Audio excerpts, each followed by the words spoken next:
राम राम भाई सब ने। श्रावण माता में आपका फिर से स्वागत है। आज हम पढ़ाएंगे 17वां अध्याय। 17वें अध्याय में है पवित्रारोपण। बोलो भगवान शंकर की जय। भगवान शंकर ने सनत कुमार से कहा, हे देवेश, मैंने अभी श्रावण शुक्ल सप्तमी का व्रत बताया। अब मैं तुम्हें श्रावण शुक्ल अष्टमी के विषय में बताता हूँ, ध्यान पूर्वक सुनो।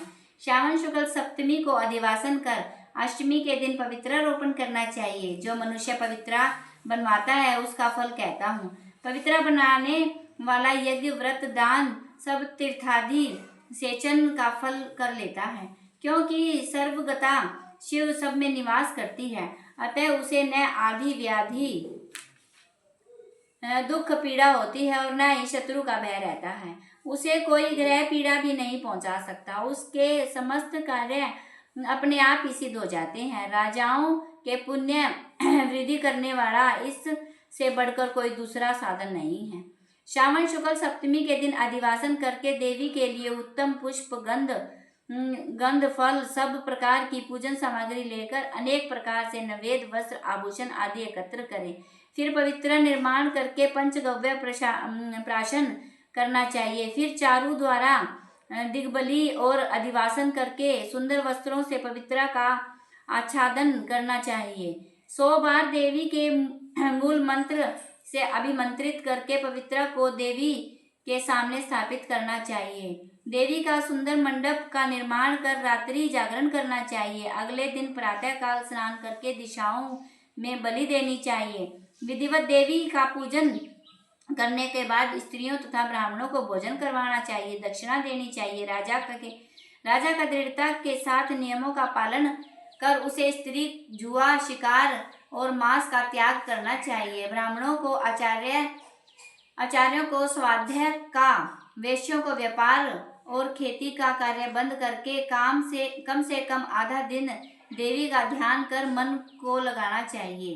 हो सके तो 5 या 7 दिन देवी का ध्यान करना चाहिए। जो ज्ञानी सविधि पवित्रारोपण नहीं कर सकता उसे पूरे वर्ष का अर्चन निष्फल हो जाता है।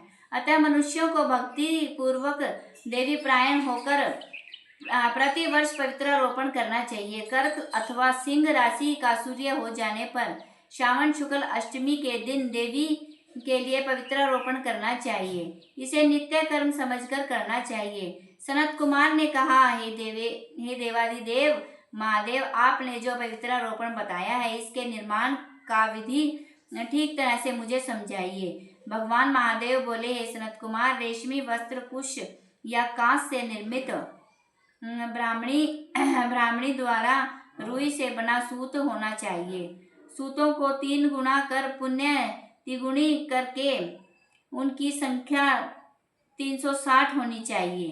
360 सूतों का उत्तम, 277 के मध्यम और 180 सूतों को निकृष्ट कहा है। 100 ग्रंथि का उत्तम, 50 ग्रंथि का मध्यम और 16 ग्रंथि का पवित्रा कनिष्ठ होता है। 6, 3, 4, 2, 12, 24, 12, 8 ग्रंथि का कनिष्ठ पवित्रा होता है। देवी प्रतिमा की नाभि तथा सीमित पवित्रा कनिष्ठ, जांग तथा मध्य जानु की पवित्रा उत्तम मानी जाती है। इस पवित्रा की सब गांठों को केसर से रंगना चाहिए तथा सर्वभौत वेदी पर देवी का पूजन करके देवी के समक्ष कलश या बांस पात्र पर पवित्रा को रखें। 3 सूतों में ब्रह्मा, विष्णु और शंकर का आह्वान करना चाहिए। 9 सूतों को ओंकार, सोम, वन्ही, नाग, रवि, ईश, विश्वदेव का आह्वान करना चाहिए। हे सनत कुमार, अब मैं तुम्हें ग्रंथियों में देवों की स्थापना की विधि बताता हूँ। क्रिया, पौरुषी, वीरा, विजया, अपराजिता, मनोन्मनी, जया, भद्रा, मुक्ति और ईशा नामों के आदि प्रणव लगाकर ग्रंथि संख्या के अनुसार आवृत्ति करके आह्वान तथा चंदन से पूजा करनी चाहिए। इस प्रणव द्वारा अभिमंत्रित कर देवी को पवित्रारोपण का विधान तुम्हें बताया है। जिन दूसरे देवों को प्रतिपदा आदि तिथियों में धनद और गौरी, गणेश, चंद्रमा, गुरु, सूर्य, चंडिका, अम्बा, वासुकी, ऋषि, चक्रपाणि, अनंत, शिव, ब्रह्मा और पितृ आदि देवों का प्रतिपदा आदि तिथि में पूजा करनी चाहिए। यदि पवित्रारोपण प्रधान देवों का है, उनके यह देवों को तीन सार वाला पवित्र समर्पण करें।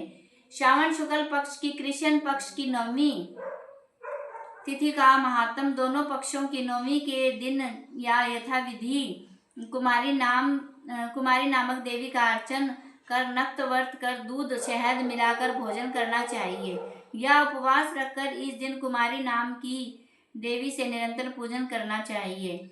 चांदी की प्रतिमा बनवाकर उसमें भक्ति पूर्वक दुर्वा पापनाशिनी का कनेर के फूल गंध अगर चंदन दशांग धूप लड्डू और कई विधियों द्वारा पूजन करना चाहिए।